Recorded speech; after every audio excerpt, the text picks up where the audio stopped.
Sometimes you just need to rest.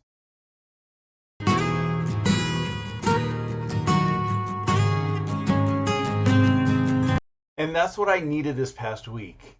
Hi, and welcome to Quilt Meets World, where we have adventures in piecing and joy. I'm Russ. Come on into my sewing room. It was a fairly boring week for me this week. Last week's ice and a couple more visits to the chiropractor now has me mostly back to normal. But all I did a lot was resting this week, just because, moving around in some areas is just a little bit crazy. And that means I didn't get a lot done. But, some things did happen. Riley has gotten to be a little bit of a jerk face. I'm trying to get her to go potty at night, when it's bedtime and everything, and half the time she won't. We'll be outside for 10 minutes. She goes and sniffs everything, and sometimes it's like, ooh, I want to go see what's happening over there, and nothing.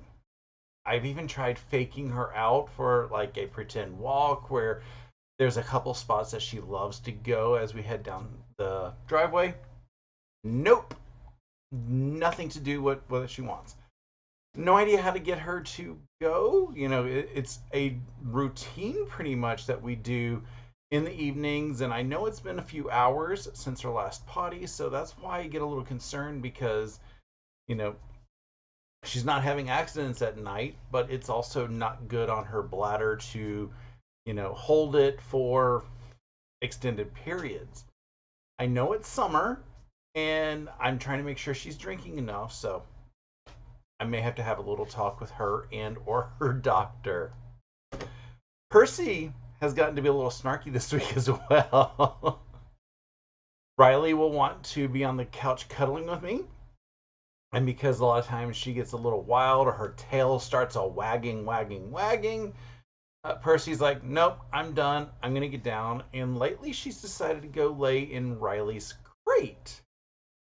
Riley does get a little upset and she will go down, and then Percy's like, okay, it's my turn. I'm get back on the couch and start cuddling with me.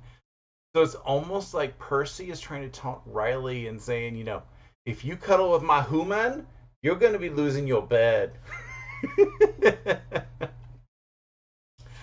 Here in the sewing room, it has been pretty quiet.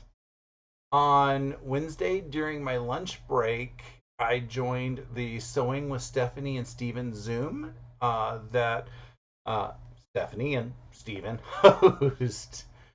I was working on that first border of As the Crow Flies, the Fort Worth Fabric Studio sew along, because I wanted to see if I can get, at least the first border done and work on the rest of it. I got the sides on. That went flawless. As I was starting to do the top and bottom, I realized I did math wrong and cut my fabric an inch short. I guess I forgot to carry the one somewhere. I don't know. Luckily, first of all, I have enough fabric left over from the cuts that I was able to put things back together. And I was able to shift my cuts enough so that you didn't have a little inch at the very end of the border. Just that way nobody thinks, oh, he kind of messed up. Any expert, if they're looking at it, they'll be like, I wonder what happened here. But any ordinary person and who doesn't know that I goofed is not going to be able to tell any difference. And if they do try to call me out on it, I'm going to disown them. Saturday morning on my 11sies live, I sewed up month 5 of the Saturday Sampler program from my local quilt shop. This is the block that I put together. It is gorgeous. It's a lot of fun. There were a few things that I probably would have done a little bit differently if I had, designed the block, just because it fits better with the way I prefer to piece. I understand Instructions are designed by the pattern designer sometimes to conserve fabric as much as possible. And the method that I would have done would have had a little bit of waste, but some people like that extra waste. And so yeah, I probably would have done things just like I said, slightly different, but it came out gorgeous.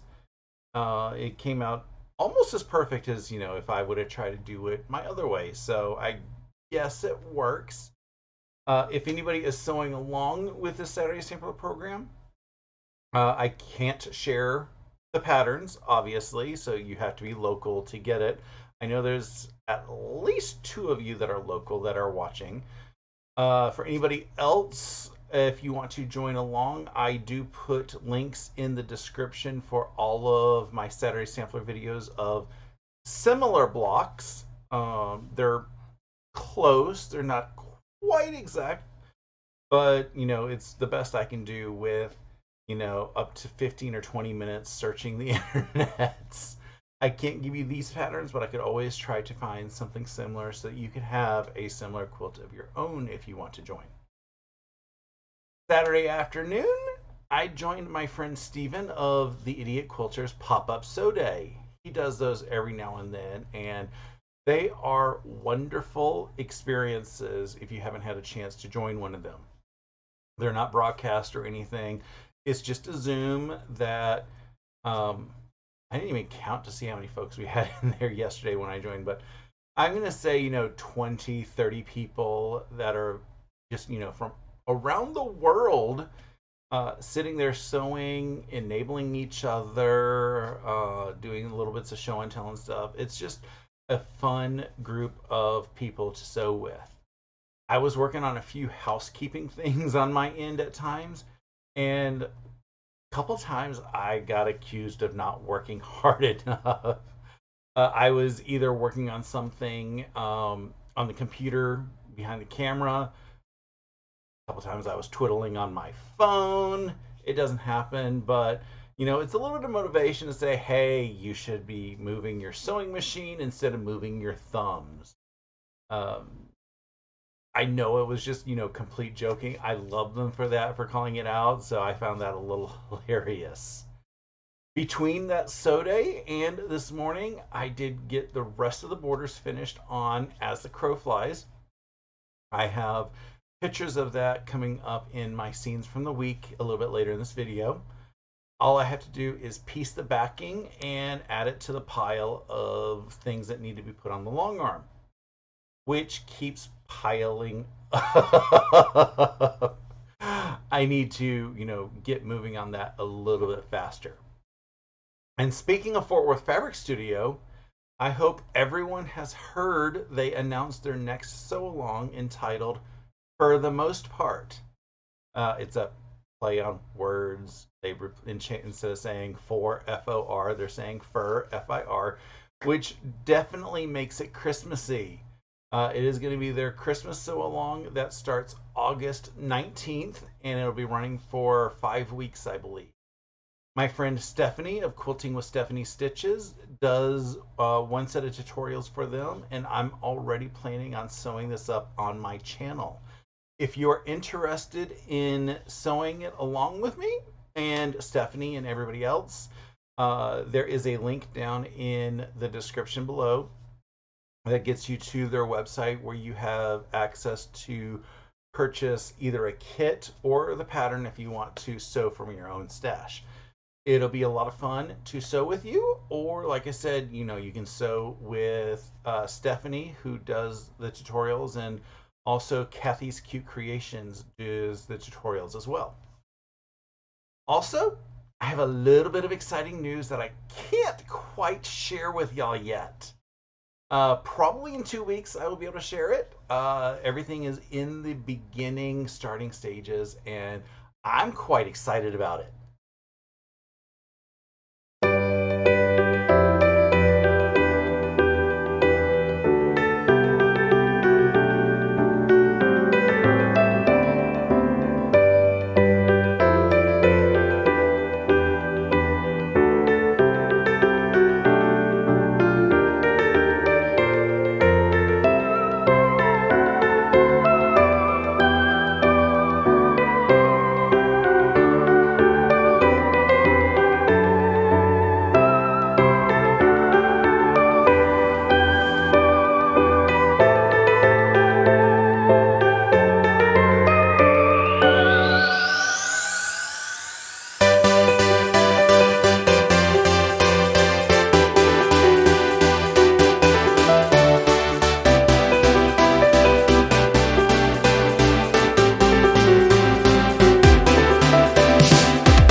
What am I doing this week?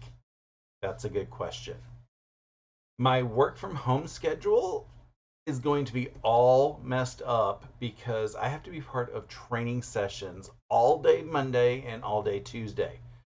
And by all day, I mean 7:30 a.m. through 3:30 p.m. So those 2 days, I'm going to be working from home just so that I can be on the call exactly at 7:30, ready and going, because that's usually about the time I get it to the office. And I don't really want to wake up any earlier to get to the office about 7:15 so I can get breakfast. So the conversations have been, if we're going to be working all day in the trainings, we can take those from home as long as the other days we are in the office. And that means, Wednesday through Friday, I'm going to be in the office just to get those badge swipes. And what's most gross about it is I'm going to be in the office on a Friday. I don't remember the last time I did that. But I won't be able to or I won't stay late because I will drop Riley off at daycare in the morning. That just means I'm gonna have to get up extra early to get Riley to daycare and then get myself to the office. We'll see how that works. And Tuesday, I'm getting my hairs cut. Stephen of the Idiot Quilter asked me yesterday, "What's up with my hair?" Because it seems like I've been going through a whole bunch of hairstyles lately. Most of the hair it's gotten to be too long to really do anything easily with it without product. Right now, I have no product in my hair. And then it's not quite long enough to do something like a man bun. I'm sure I can get braids because it's long enough for that, but I don't know anybody who does braids. I'm sure my boss would kind of freak out if I showed up in braids at work. But Tuesday is my haircut. It's been several weeks since I've last had it done, so we will see what happens with my hairs this week. I'm probably not going to want to sew on the evenings after my long calls. So I'm not going to really plan anything until my 11Z's live on Saturday. When am I going to sew up on Saturday? I haven't quite decided yet. But once I know, you'll know because I will be throwing up the YouTube card at that point. And also this week, something else I really need to do is I need to do the maths for that super secret surprise that I can't talk about for a couple weeks. So there is that. Anywho, I think that's going to be about it for today. I hope you were entertained a little bit with my weekly shenanigans, as few as they were this week. If you wouldn't mind doing the things that give the YouTube algorithm lots of love, that would be awesome. Liking the video, subscribing to my channel if you aren't already. If you ring the bell icon next to the subscribe button, it gets you notified of when I upload videos and when I go live on Saturday mornings. I hope you have a wonderful rest of your day and an awesome week. Until next time, stay happy and keep stitching.